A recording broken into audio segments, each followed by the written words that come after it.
Hello guys, कैसे आप सब लोग। आप सभी का स्वागत है मेरे इस ब्लॉग में। दोस्तों, अभी बज रहे हैं शाम के 7:30 और मैं आ रखा हूँ यहाँ पे चाउमीन लेने के लिए। जबकि मैं वैसे खाता नहीं हूँ चाउमीन बिल्कुल भी, काफ़ी बिल्कुल ही बंद कर दिए। लेकिन महीने में अगर एक आध बार मन कर जाता है तो मैं यहाँ पे खाने के लिए आ जाता हूँ। और आज मेरा मन कर तो यहाँ पे खाने आ गया।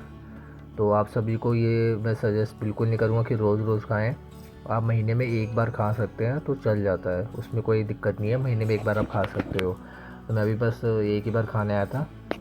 तो ये भैया बहुत अच्छी बनाते हैं, तो मैं इन्हीं के पास आता हूँ। ये जस्ट घर के मतलब थोड़ा दूर चल के इनकी स्टॉल लगता है और काफ़ी अच्छा बनाते हैं भैया। तो मैं यहीं पे आ गया था, मैंने कहा चलो यार खा लेते हैं यहाँ पे।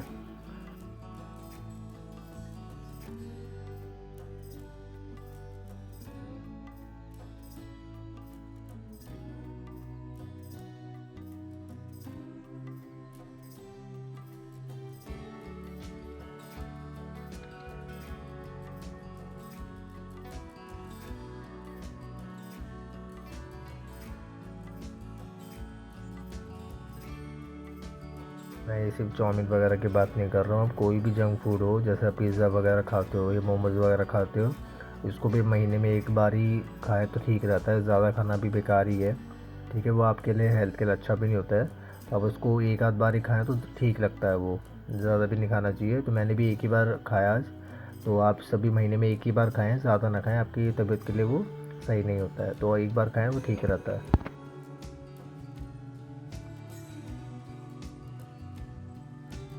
और मैं भी बस इसको एक ही बार खाना आया हूँ। मैं वैसे खाता भी नहीं जाता, बिल्कुल ना के बराबर बंद कर दिया। पहले खाता था लेकिन मैंने अब उसके बाद बंद ही कर दिया। बिल्कुल भी मैं ज़्यादा खाता नहीं हूँ, बस महीने में अगर एक बार मन कर गया तो मैं खा लेता हूँ। और उसके बाद काफ़ी दिन तक उसको मैं हाथ नहीं लगाता हूँ, बिल्कुल भी ना जाता उस साइड।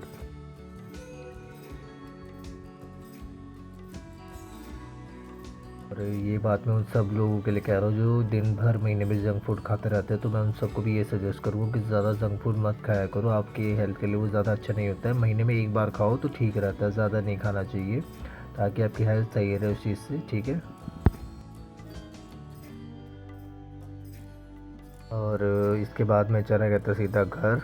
और घर जाने के बाद अगली सुबह 10 बजे मैं गया था यहाँ पे साईं घाट की तरफ, जो कि ऋषिकेश रोड पे ही पड़ता है साईं घाट मंदिर। तो उस तरफ मैं जा रहा था यहाँ पे।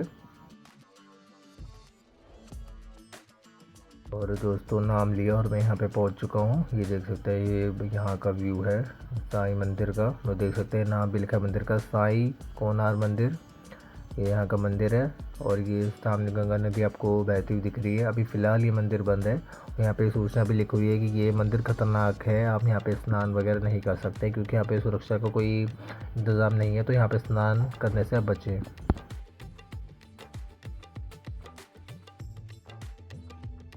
दोस्तों, ये जो मंदिर है ये वैसे 4 बजे के बाद ही खुलता है, 4:30 4:15 के आसपास इसके पुजारी आके इसको खोलते हैं। तभी इसके आप लोग दर्शन कर सकते हो, उससे पहले ये बंद रहता है। और देख सकते हैं यहाँ पे खूबसूरत आपको पहाड़ों का नज़ारा भी साफ साफ नज़र आ रहा है। और देख सकते हैं कितना सुंदर लग रहा है। ये है हमारे ऋषिकेश की ब्यूटी।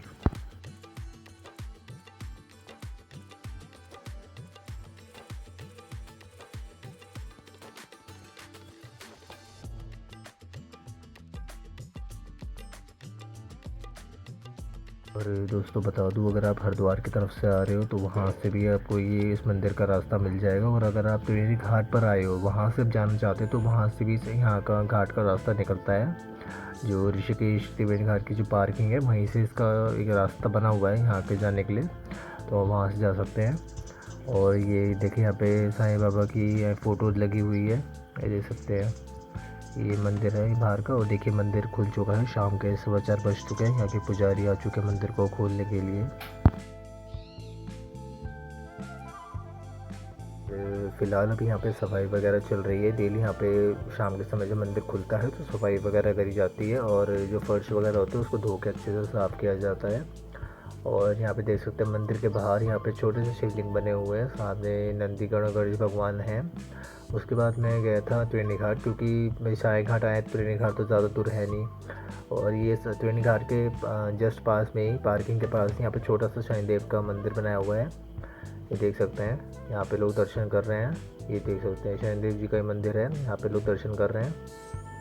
और जस्ट मतवेन घाट के बाहर यहाँ पर गरीब ज़रूरतमंद लोग बैठे रहते हैं इसी तरीके से, तो आप इनकी भी सेवा कर सकते हैं। आप इनको पैसे ना देकर अगर आप इन्हें कंबल, कपड़े वगैरह, कुछ खाने की जो चीज़ें होती हैं, प्रसाद वगैरह आप उन्हें दे सकते हैं। आप इस तरह से भी इनकी मदद कर सकते हैं। ये बहुत ही पुण्य का काम होता है जो कि हर एक इंसान को करना चाहिए। और उसके बाद मैं आया था यहाँ पे प्राचीन कुंड की तरफ। कहा जाता है कि इस कुंड को काफ़ी पवित्र माना जाता है और यहाँ पर गंगा, यमुना, सरस्वती तीनों नदियाँ का यहाँ पे संगम होता है। और साथ में ये भी कहा जाता है कि ऋषि कुब्ज की तपस्या से खुश होकर देवी यमुना ने अपने जल से इस कुंड को भरा था। अपने ये भी माना जाता है कि भगवान श्री राम ने अपने वनवास काल के समय यहाँ पे स्नान किया था कुंड में। और वहाँ से निकलने के बाद मैं आ गया था सीधा ऋषिकेश एम्स रोड पर है ये कार्तिक मंदिर।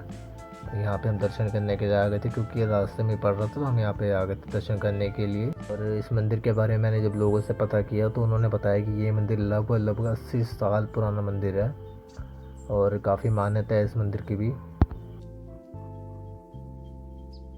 और ये मंदिर पूरी तरीके से कार्तिकेय को समर्पित है और देख सकते हैं यहाँ पे इनकी प्रतिमा भी लगी हुई है सामने, इतनी अच्छी लग रही है। और जस्ट इसके सामने यहाँ पे इनकी सवारी भी दिख रही है, यानी कि मोर, जो कि कार्तिकेय जी की सवारी है। ये देख सकते हैं सामने, ये देखिए इनकी सवारी बनी हुई है। और देख सकते हैं ये पूरा मंदिर है। वैसे यहाँ पे भी वीडियो के लिए मना कर रहे थे, लेकिन फिर भी थोड़ी बहुत शूट कर लिया था। वो हर मंदिर में होता है, अलाउ का थोड़ा इशू रहता है, लेकिन कोई बात नहीं, थोड़ा बहुत ही सही मैंने आप लोगों के लिए शूट करा। और ये यहाँ पे राम जी का मंदिर है। यहाँ पे ये देख सकते हैं, ये भी ऋषिकेश रोड पर ही पड़ता है, तो हमने यहाँ के भी दर्शन किए हैं। देख सकते हैं कितना सुंदर लग रहा है मंदिर। छोटा मंदिर है लेकिन बहुत अच्छा मंदिर है। इस मंदिर का नाम है ब्रह्मकेश्वर महादेव मंदिर, प्राचीन मंदिर है यहाँ का। देख सकते हैं गाइस कितना सुंदर लग रहा है मंदिर। कार्तिकेय मंदिर के दर्शन करने के बाद हम आगे थे सीधा आगे एम्स रोड की तरफ। ये रोड जो जा रही है ये एम्स की तरफ ही जा रही है, हॉस्पिटल के। और ये अच्छा कर दिया इन्होंने, रोड भी बना दिया और साइड में इस तरीके से ये कलरफुल जो ये ईंटें होती है वो भी लगा रखी हैं। काफ़ी अच्छा कर दिया इन्होंने। यहाँ पे अभी आगे कंस्ट्रक्शन वगैरह चल ही रही है।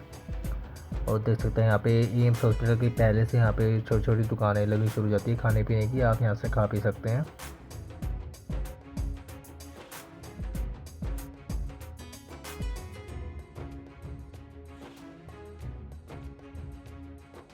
और आप सबसे बात करते करते मैं पहुंच चुका हूँ एम्स हॉस्पिटल की तरफ। ये देख सकते हैं ये है हमारा एम्स हॉस्पिटल ऋषिकेश का। ये देख सकते हैं, आपने और जगह के एम्स हॉस्पिटल तो देखे होंगे, लेकिन ये ऋषिकेश का एम्स हॉस्पिटल है। ये देख सकते हैं काफ़ी बहुत बड़ा यहाँ का हॉस्पिटल है ये एम्स हॉस्पिटल। ये देख सकते हैं, कभी अगर मौका मिला तो मैं यहाँ के अंदर कभी बना के ज़रूर दिखाऊँगा आपको। बाहर का इसका जो है वो भी दिखाऊँगा।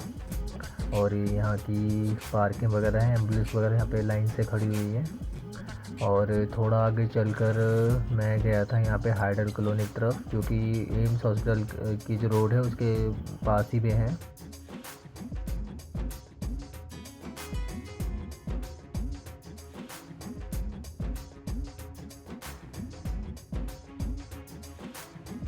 और ये वीडियो के लेफ्ट साइड में आप देख रहे हैं ये हाइडर कॉलोनी है यहाँ की, जो कि एम्स हॉस्पिटल के जस्ट सामने ही है। यहाँ पे भी काफ़ी सारे क्वार्टर्स हैं जो कि हाइडर वालों को मिले हुए हैं। और उसके बाद मैं पहुंचा था यहाँ पे सिमरडेंटल कॉलेज की तरफ। ये भी एम्स हॉस्पिटल से थोड़ा सा आगे चलेंगे तो आपको नज़र आएगा। ये कॉलेज और हॉस्पिटल दोनों हैं, ठीक है। और ये यहाँ की रोड है। ये सिमरडेंटल कॉलेज हॉस्पिटल के पास ही छोटे मोटे स्टॉल्स लगे हैं खाने पीने के, यहाँ से आप खा सकते हैं।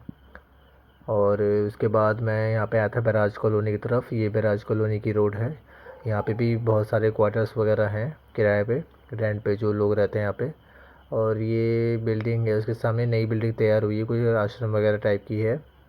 और ये देख सकते ये सामने आपको दिख रहा है, ये राइट साइड में ये सारे क्वार्टर्स हैं यहाँ के। और यहाँ पे पास ही में यहाँ पे बिजली विभाग भी है, विद्युत विभाग, जो यहाँ पे वहाँ के सारे सामान पड़े हैं, पोल्स वगैरह, वायर्स वगैरह। दोस्तों यहीं पे मैं अपनी वीडियो को एंड करता हूँ। अगर आपको मेरी वीडियोस अच्छी आई होगी, आपको कुछ जानकारी मिली होगी, तो प्लीज़ वीडियो को लाइक, कमेंट, शेयर ज़रूर करना और मुझे बताना कमेंट सेक्शन में आपको वीडियोस कैसी लगी। तो बाय बाय गाइस, मिलते हैं नेक्स्ट वीडियो में। Take care.